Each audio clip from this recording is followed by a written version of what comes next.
put a little love in your heart here at 93.7 WRGG. Well, the weatherman's putting a little rain into your day today.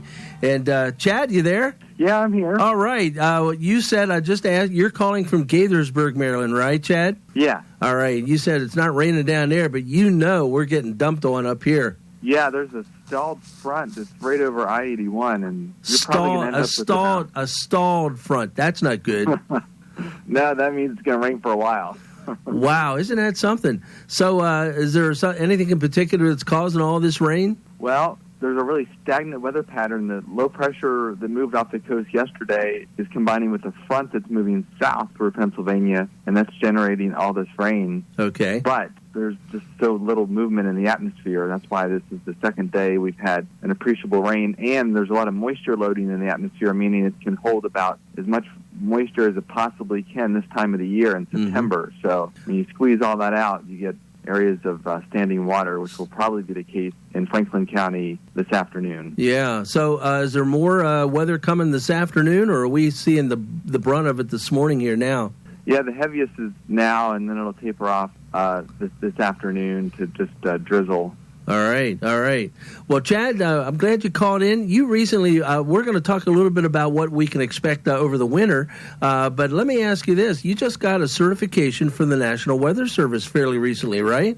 Yeah, from the National Weather Association, the NWA Seal of Approval. All right.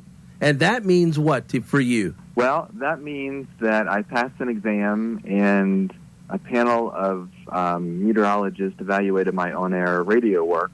Okay. For several things, communication, use of meteorology, and so forth. And that just makes me a little bit more marketable in the world of meteorology. It's good for an employer to know that you have some sort of a certification, and it just helps out in your field, that's for sure.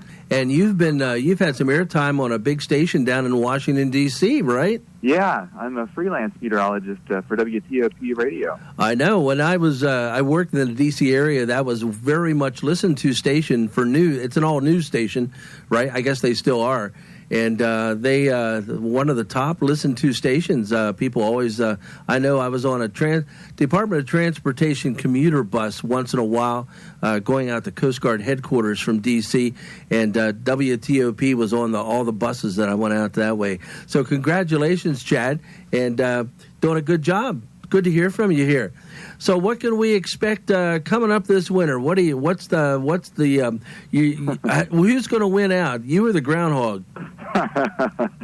We're in the battle, that's for sure. I'm going to win. I'm going to persevere. All right.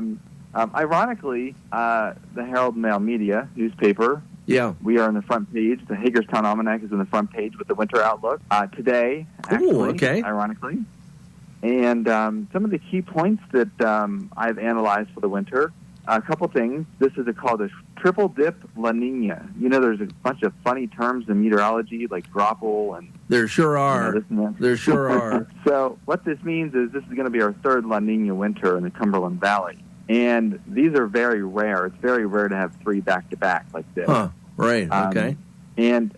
You know, I actually think that this winter is going to resemble a lot of 2000-2001 winter, which was the most recent triple-dip La Nina winter. Mm-hmm. And there was 23 inches of snow for the season in Hagerstown and Greencastle. I do think that it'll be very similar to that this year in terms of snowfall amount. Mm-hmm. Mm-hmm. I don't see a blockbuster snow that brings us 1 to 2 feet of snow, kind of a one-and-done situation where that's one storm and that's it. Right. I do think that a combination of the La Nina pattern, but there's other things going on, increase in sunspot.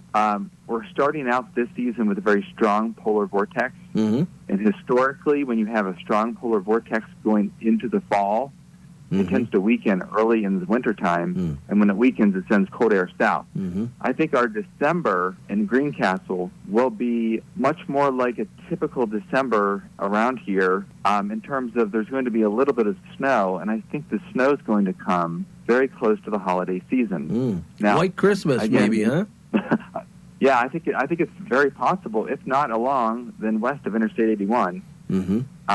Not looking for like a crippling snow on Christmas Day, but enough to whiten the ground. And I think there's probably going to end up with 1 to 2 inches of snow for the month of December in the Cumberland Valley. Okay. Which, if you remember this past December, it felt like June. It was very warm. Yeah, that's right. It was. Right.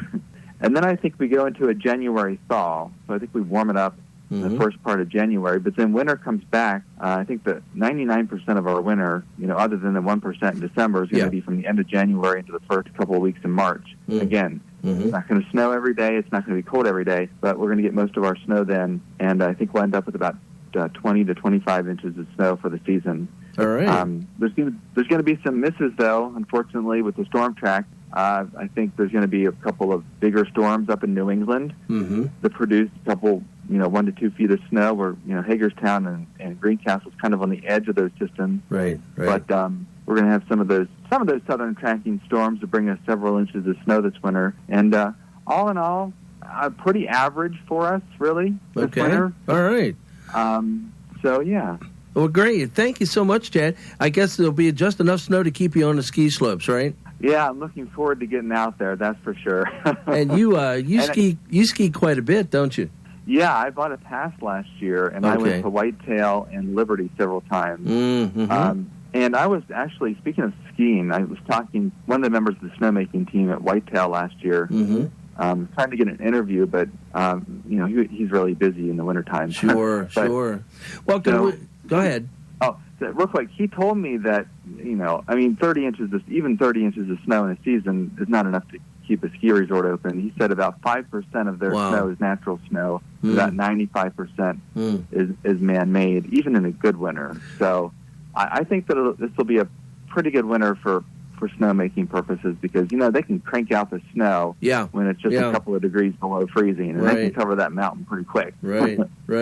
Well, what temperature-wise can we? We going to have any really cold weather? We'll wrap up with this one. Any temperatures really frigid this winter? I don't think there's going to be any wind chill criteria in the Cumberland Valley this winter. I mean, we're going to have our episodes of cold weather. But we're also going to see some fluctuations. Like I said, the early January thaw, we should warm up. And I'm not saying we're going to thaw from the ground being completely frozen, but I think our temperatures in December will be close to average. And then once we get into January, probably near to slightly above average, near average in February, and above average in March. And then I think we're off to the races once we get in the middle of April. Chad, thank you so much for your time. Always good to hear from you, and looking maybe someday you come back to WRGG. You did a great job. Enjoyed having you here. Well, thank you very much, Dave. Appreciate it. You keep up the good work there. We're trying. We're trying. We'll keep in touch. All right, Chad. Thank you. I hope you get some skiing in early this winter, in December maybe, right? Oh, I'd love to go skiing today if all this rain was snow. I guess so. All right, Chad. Thank you so much. We'll talk to you later on. Thanks. Take care. Bye-bye.